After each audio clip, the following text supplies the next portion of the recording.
Sri Krishna, Sri Krishna, Sri Krishna, Sri Krishna.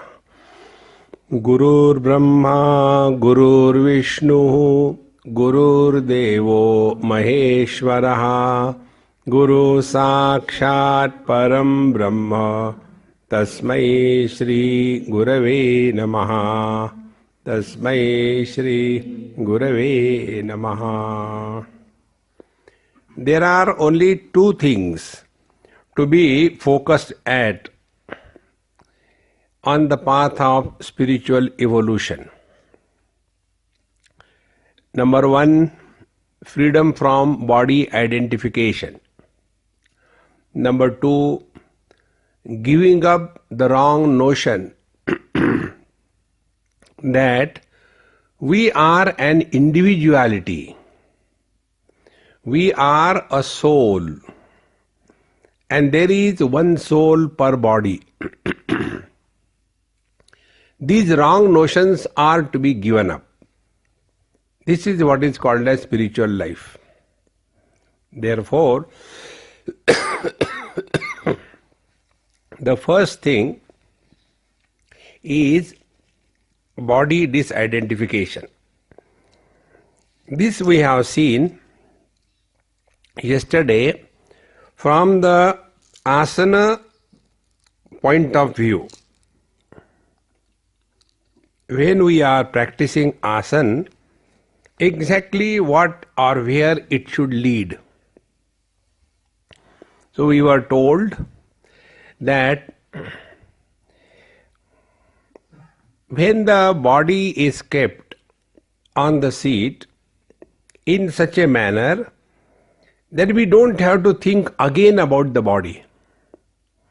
It is something like you go to a public place and park your car in a proper place. You have parked in the right place, you have got your token. So you are rest assured, now I don't have to worry about the car. Or if you go to a place where there is a sign, towing zone, and you think, only 2 minutes, man, I just go and come back. So you park there and go for 2 minutes. Those 2 minutes are a hell for you because definitely somebody is waiting for you to park there. Exactly the same way. Park your body on the asana and forget about it. And how it can be done, we were told yesterday that when the body is kept, three aspects of the asana should be clearly recognized by us. First, the base is firm. Second, vertically the body is steady.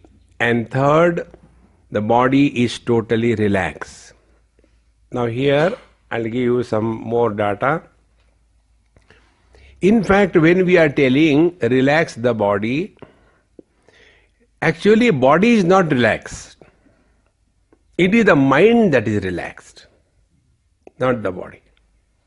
See how it is. Presently our understanding, our notion is that I am inside the body. This is our notion. But the truth is other way around. This is called technically as upside down understanding. It is something like this example. One of my friend asked me this question when we are going to Bahamas from Miami by boat, huge screw boat. So I was standing and looking outside. So my friend came. He says, Swamiji, what are you seeing? I said, imagine what I am seeing. He said, you must be thinking how much deep the water is in the ocean. Yes, I said, I am thinking that only. So he said, then could you conclude how much deep the water is in the ocean? I said, I don't answer stupid questions. He said, why? I said, the water is in the ocean or the ocean is in the water. See? Substance is water and ocean is attribute. What we have taken? Ocean has become a substance and water has become the attribute. Exactly the same way. We mistake that the mind is inside the body and body is the container. No, it is the other way around. Therefore, if you are carrying in your carry bag, let us take a pumpkin and lift it, who is having tension? Pumpkin or the carry bag? The bag. And when you put it on the floor, whose tension is gone? That of the carry bag, not that of the pumpkin, because pumpkin was never having tension. Exactly the same way. Body never has tension. It is the mind that is having the tension. And what is the tension of the mind? Mind has two aspects. One is that aspect because of which the life is maintained in the body. That is one common mind for all of us.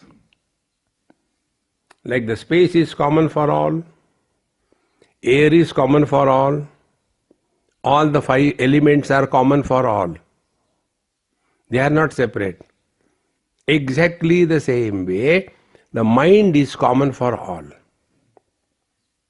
Now, this space may be common for all, but this house I have constructed, therefore this house space is my space. Apply the same principle. When the mind is common, because of which life is maintained in the body, that mind, when takes the shape and the form of the body, it is compelled to think in terms of that body alone. See? Anything you hold for a long period of time, you get tired. Anything. See? Therefore, in deep sleep, the mind has given up the shape, the size of the body, and therefore in deep sleep we have no experience whether we are inside the body or outside the body, because the body is dropped. Body is dropped means the mind has dropped the shape of the body. It is something like ornaments, gold plus name and form. Name and form make the ornament separate, but gold factor is common. So when we disidentify from the body, the mind merges in the total mind. So the individuality dissolves.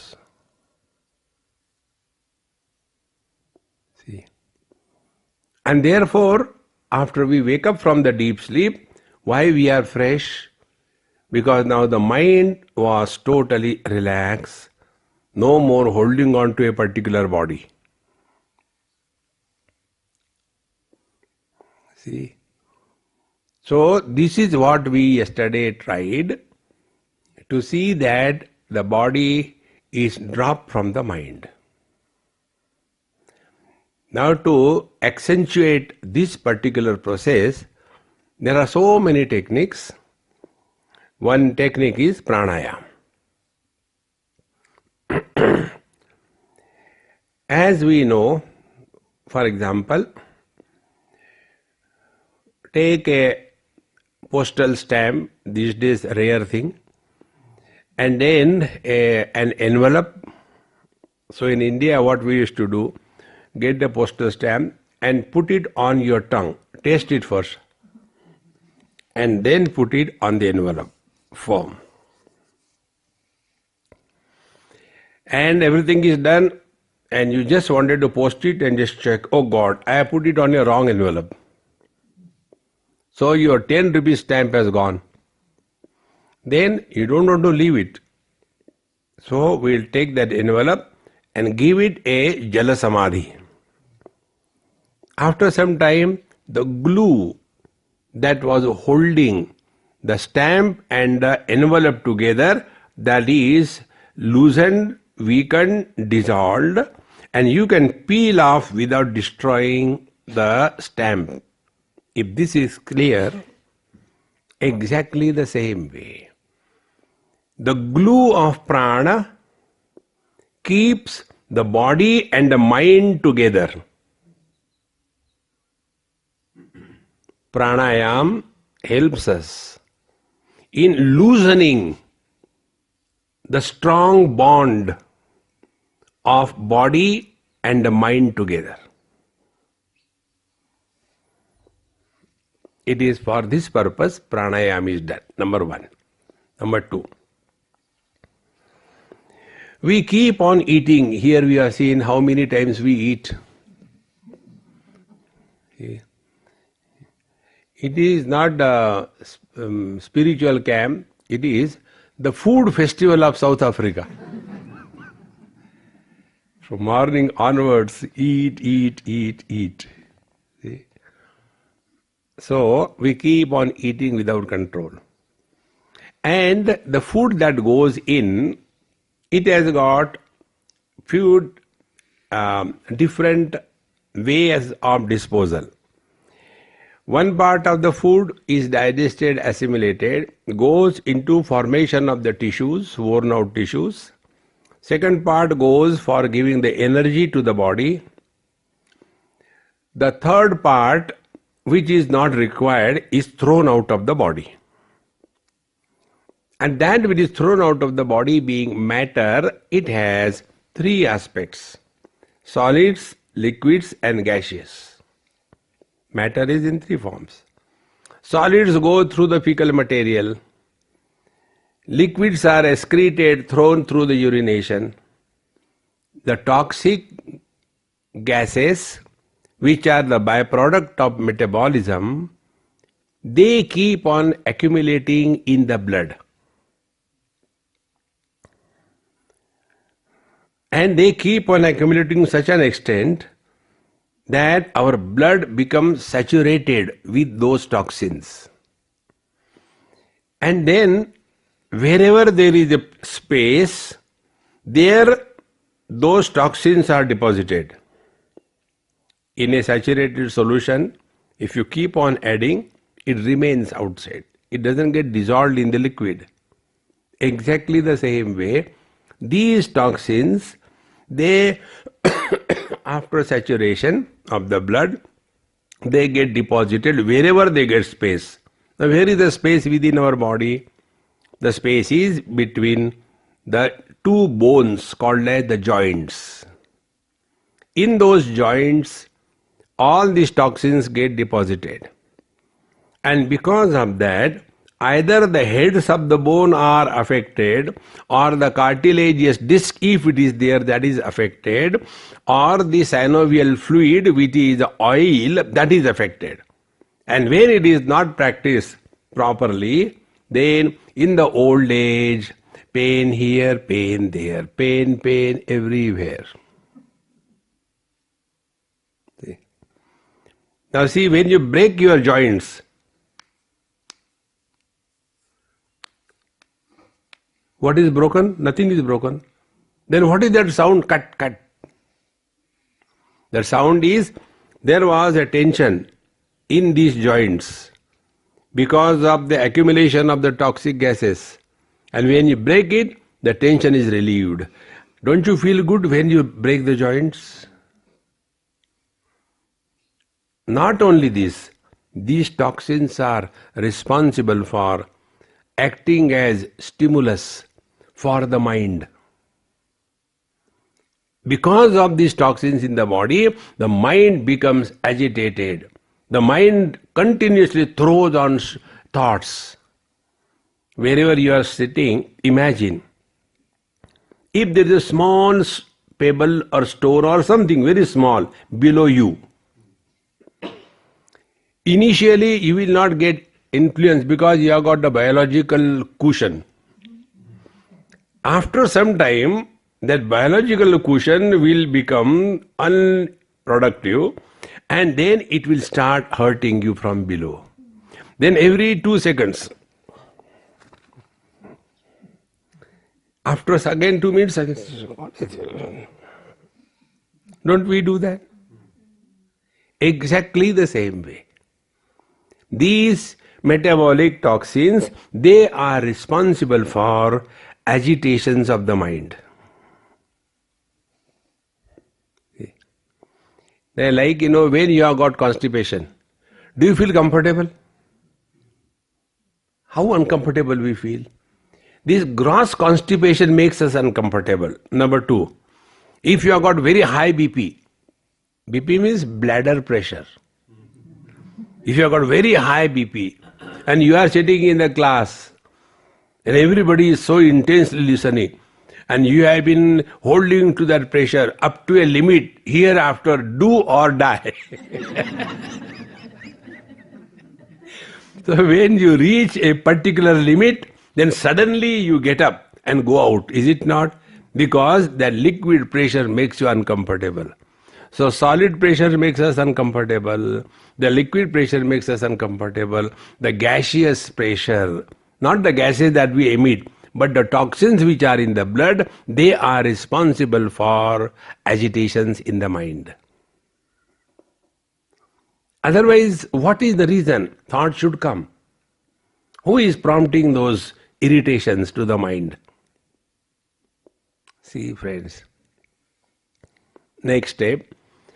We breathe normally very superficially. As a result, the exchange of the gases in the lungs doesn't take place as required. See? Therefore, in pranayam what is done? Deep breathing is practiced. So all the toxic gases are thrown out of the body and replaced by the fresh air or the oxygen. And as a result of this, the bond between the body and the mind is loosened. See? Like putting the envelope with a stamp in the water for some time, the bond is loosened. Exactly the same way. Pranayam helps us in loosening the bond between the body and the mind. When this is achieved, thereafter your mind will start remaining relatively quiet. This is what Bhagavan Ramana Maharshi told us, prana bandhanat liyate manaha. So by the pranayam, the mind becomes relatively quiet because the mind is no more holding on to the body very tightly. It has become loose. Now if that mind, which is no more tightly holding on to the body, if that mind is not engaged in inquiry, either the mind will go back to body identification or the mind will go to sleep. So when pranayam is properly practiced, the breathing quality becomes extremely slow and extremely shallow. Nasabhyantara charinau, Bhagavad Gita says, as if the breathing is happening within the space in the nostrils. So slow and so shallow. That is the height. Now, such a mind which is not fully identified with the body, therefore sufficiently relaxed. Now don't give it a chance. Immediately engage that mind for inquiry. Yoga tells chitta vritti nirodha yogaha. We don't accept that. See, because of wrong thinking we suffer. So because of not thinking, suffering will not disappear. But because of right understanding, the suffering will go. Avichara kruto bandha vicharena nivartate. Therefore, this is the purpose of pranayama. Like we keep the cow for milk, we don't keep the cow for cow dung or urine. One day I was traveling somewhere in India and there was one oldie. That's why I tried to avoid anybody taking in the car. That oldie Amma, she came. I said, okay, what can I do? Car is not mine, I can't deny anybody. So, we are going somewhere and our car, something happened, so stop. So I came out of the car and my friend and a driver, they were doing something. There was a cattle farm, cow farm. So I thought, let me take a round till it will get ready. This old lady, Swamiji, where are you going? So I didn't answer. Oh, there is a cow farm here, wait. She went, 20 rupees Bisleri distilled water, she emptied it on the ground, got it emptied, she came running. Swamiji, I was just thinking how to collect the cow, this gomutra. I wanted gomutra for doing puja at home. Thank God we got it here. I said, my God, now this lady will take that gomutra and whole journey will be fragrance. Then the old people, do you think they listen to anybody? No. Then I am also old. I said, I can teach you. I said, Mama, these are not Indian cows. They are imported, you know. They are not Indian cows. Then they don't give gomutra, they give urine. You want urine? No, I don't want urine. I say, keep it back.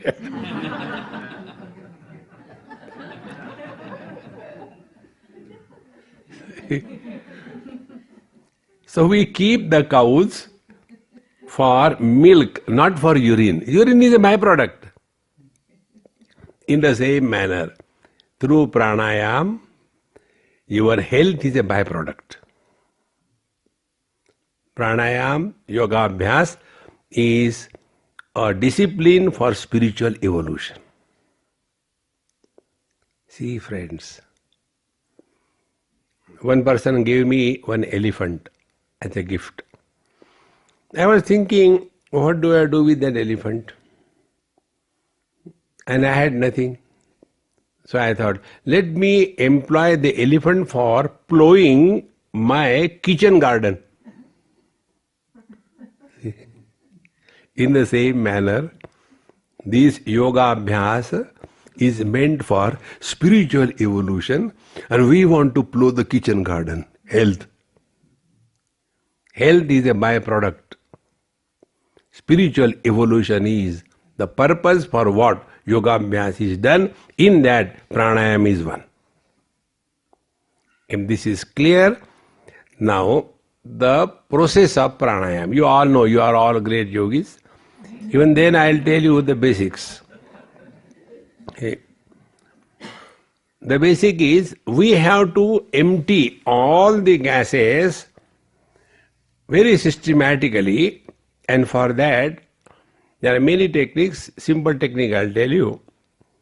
Breathe in as much as you can fully. First fill in the stomach, then fill in the chest. Fully. And don't do kumbhak. And then slowly empty. Breathe out. Fully squeeze your lungs. And the time required for breathing in and breathing out should be approximately equal. When this is done for a few times, all those gases, etc., will get out of the body and the mind will become relatively quiet. And thereafter, we employ that mind for contemplation about our correct identity. This is the process. So as you are sitting, kindly see that you sit in such a manner that your back is straight, the asana is firm, and it is not rocking. Like we said yesterday, the psychological adjustments are the same. We are here cheerfully and happily. Therefore, meditation is not a punishment for us. Our beloved Lord and Guru Maharaj is in our heart, who protect and guide us respectively from within.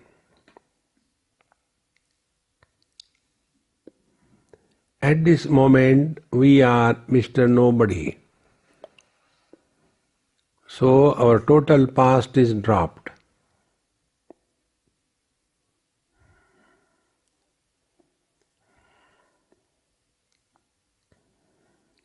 We don't plan what we will do after meditation.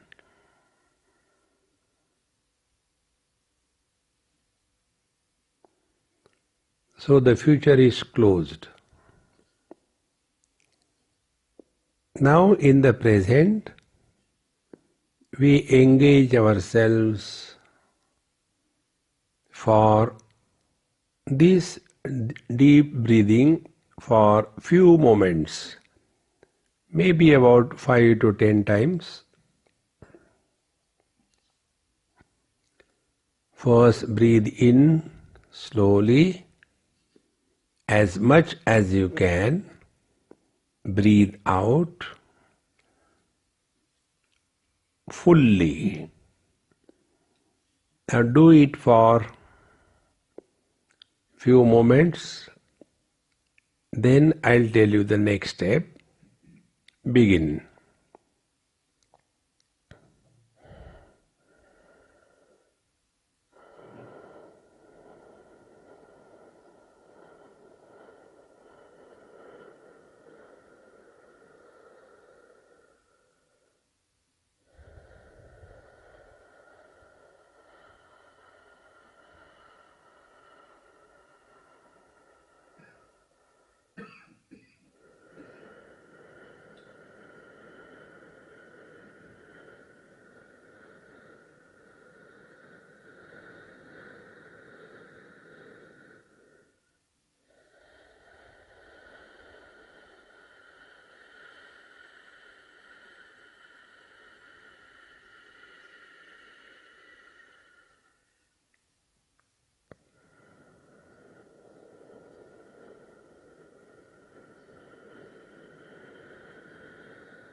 Now breathe normally.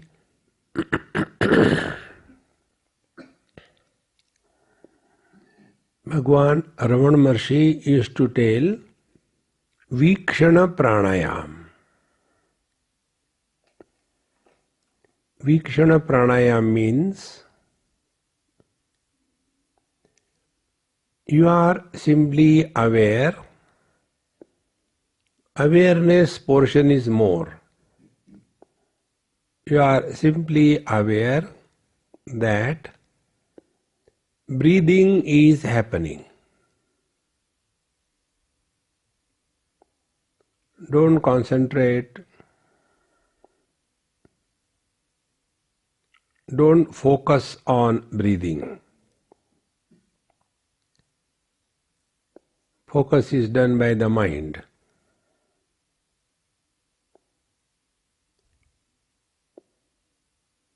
Remain indifferent to breathing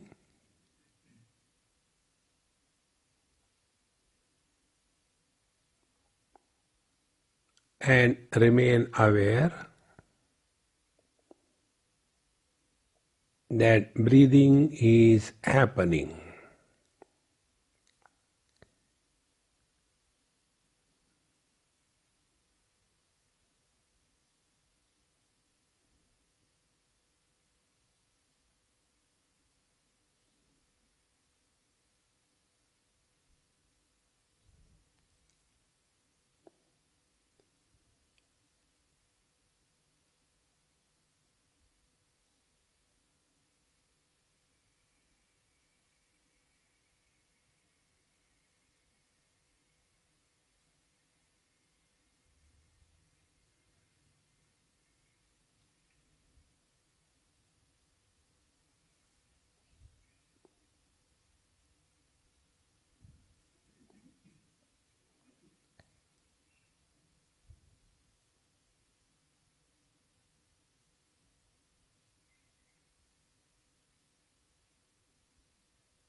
Now few observations.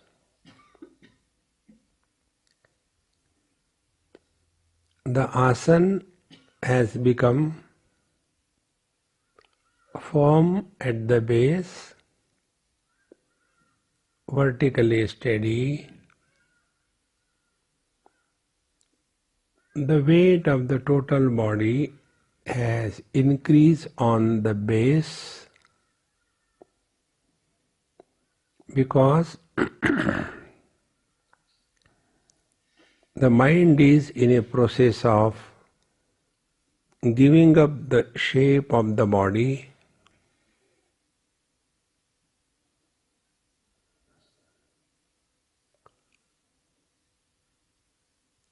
The breathing is extremely slow and shallow.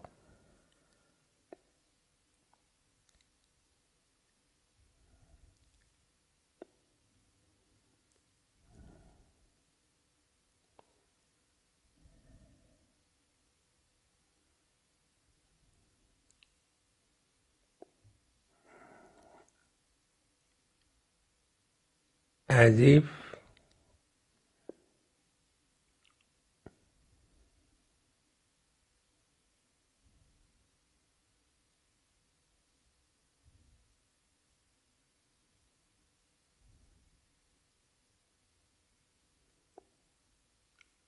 the room space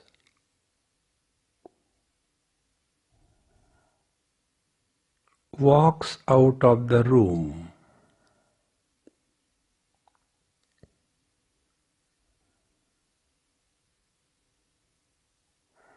The meaning is,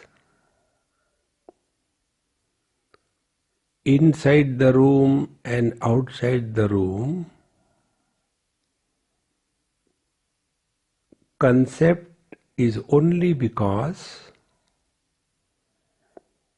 our attention is on the walls of the room.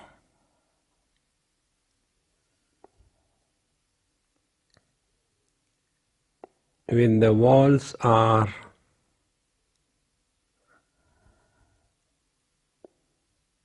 dropped from the perception, in and out has no meaning. Similarly, when the mind gives up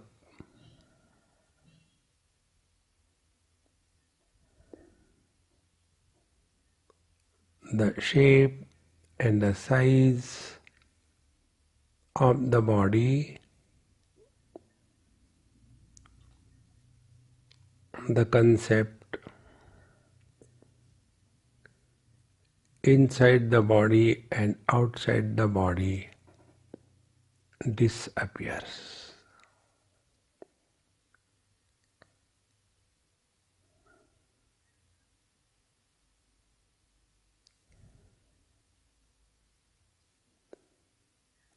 Therefore,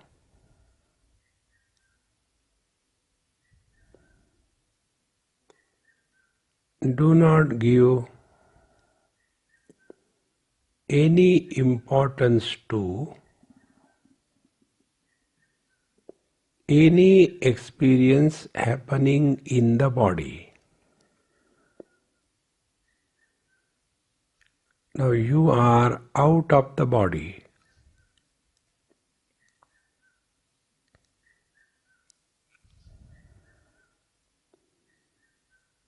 We are now other than the body.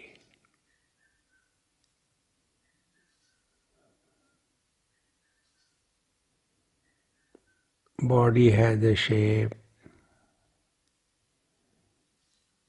Other than the body, no shape. What is without shape and form is space. Shapes are many, forms are many,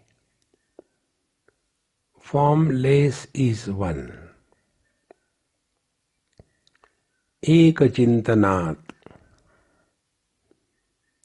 Now we engage the mind in this,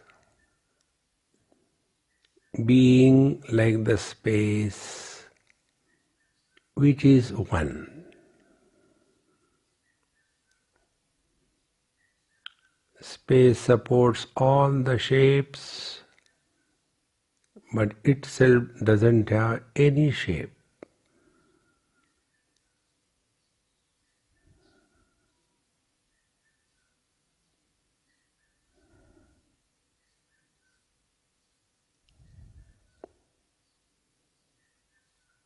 Now the concept of inside and outside body is gone. Nay, the body is no more.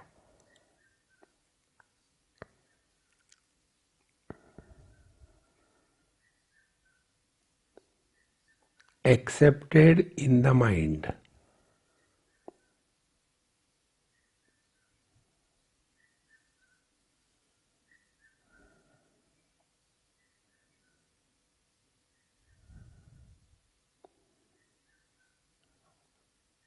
The individual mind has merged in the total mind.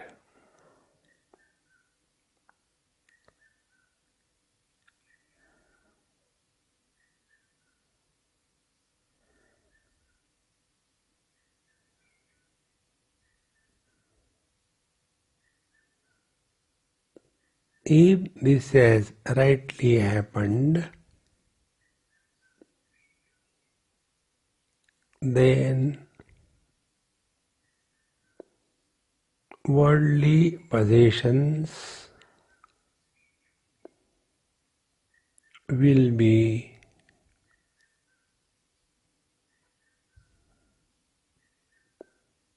100% devalued.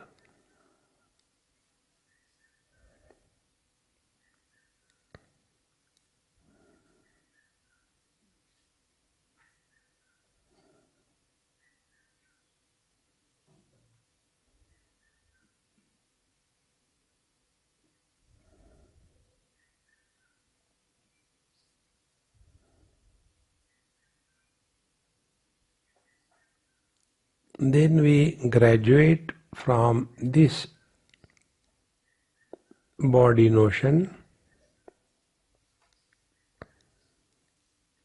Now we enter the mind space. Earlier was the gross space.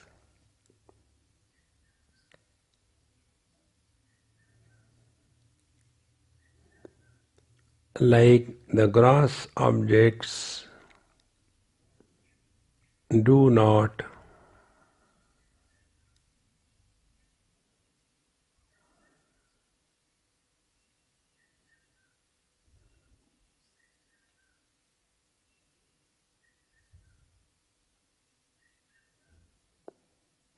influence the gross space. Similarly, the thoughts do not influence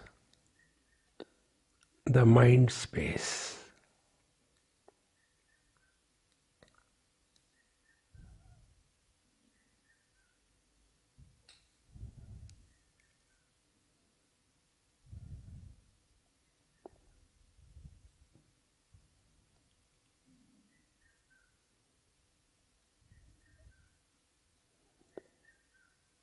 Like objects are many, the space is one. Similarly, thoughts are many, the mind is one.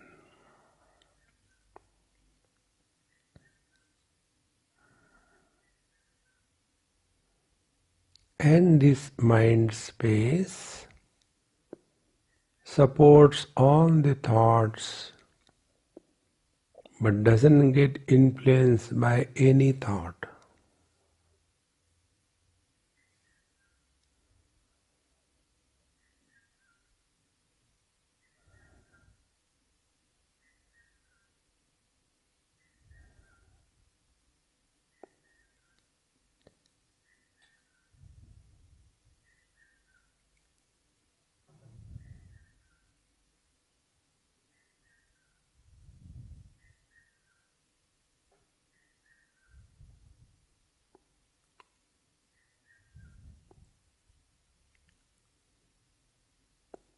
As gross space, we have discarded all possessions.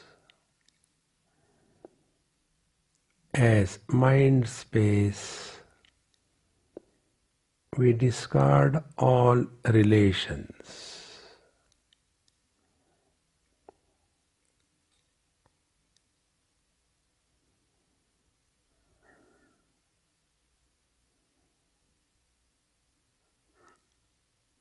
Now our position is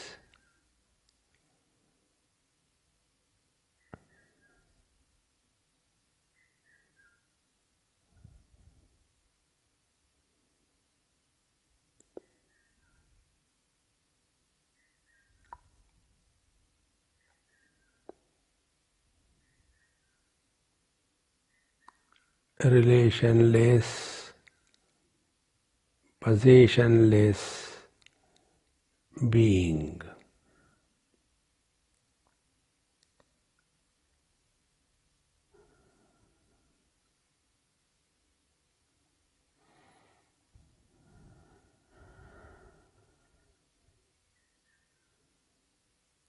Now possessions and relations are not an issue for us.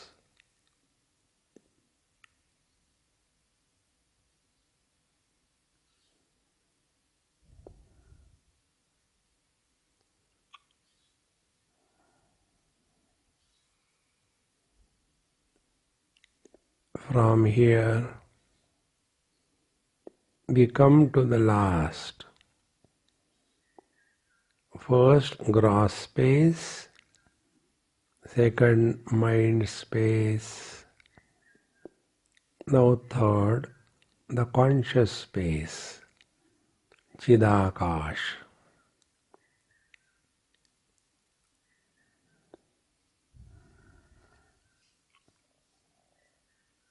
In this conscious space,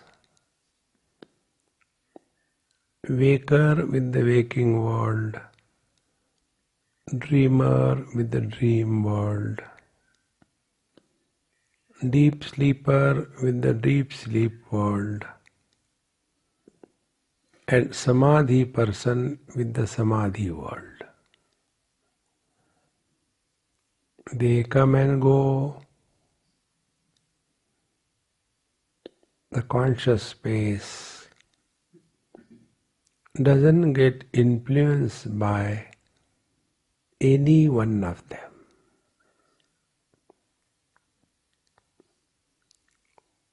Waking and dream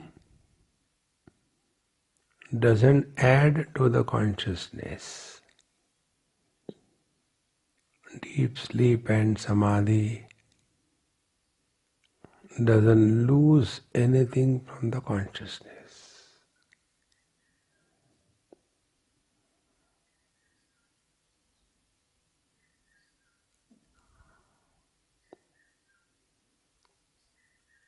This solid conscious space is the ultimate truth.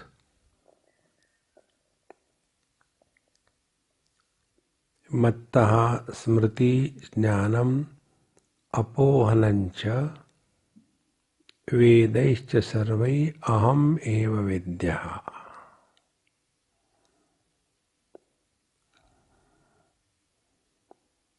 This ultimate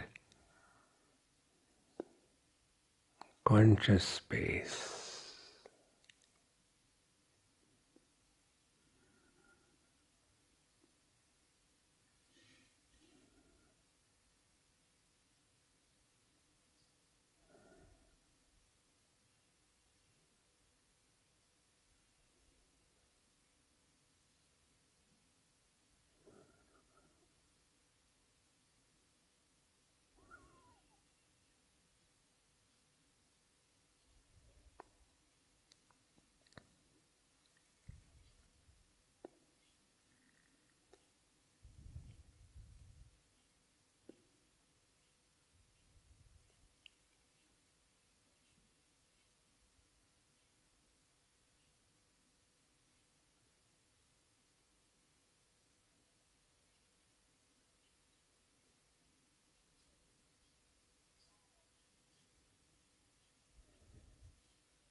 If you observe, your breathing is extremely slow and shallow.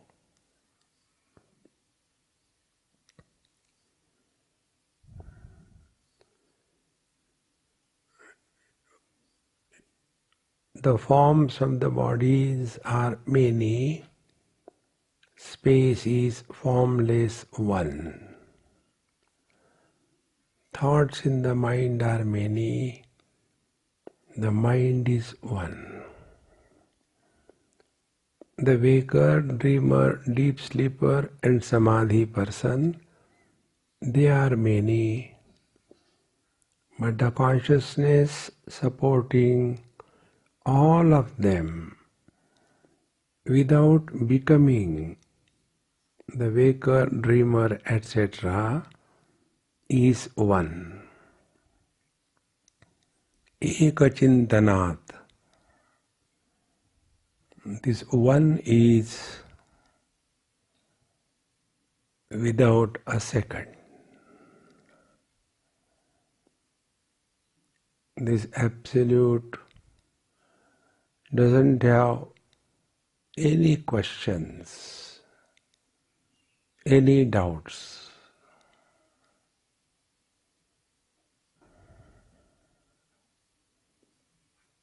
Hold on to this.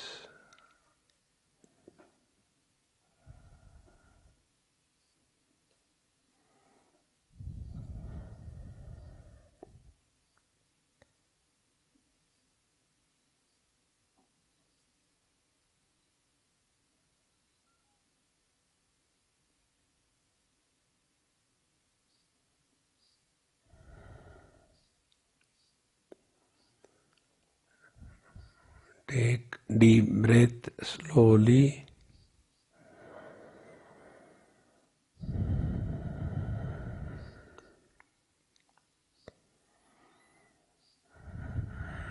See, the body is now becoming available to us. Move the toes and the fingers. Now see the concept that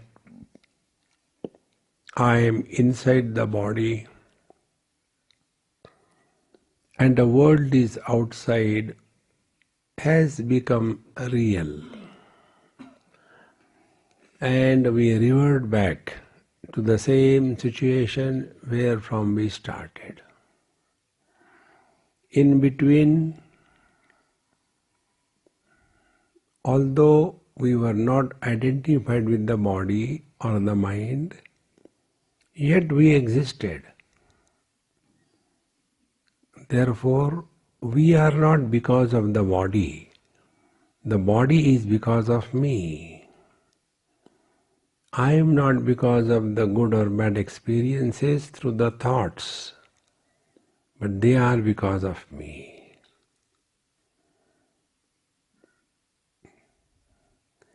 Neither I am a waker, dreamer, etc., but they are because of me.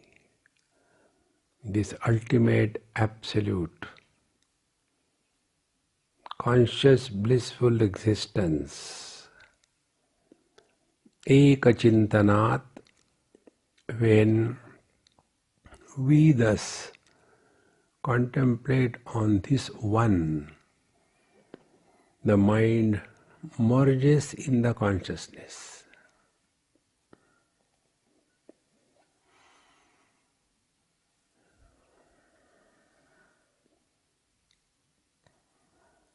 Thereafter, we again function through the same body, the same mind, but now our experience is different.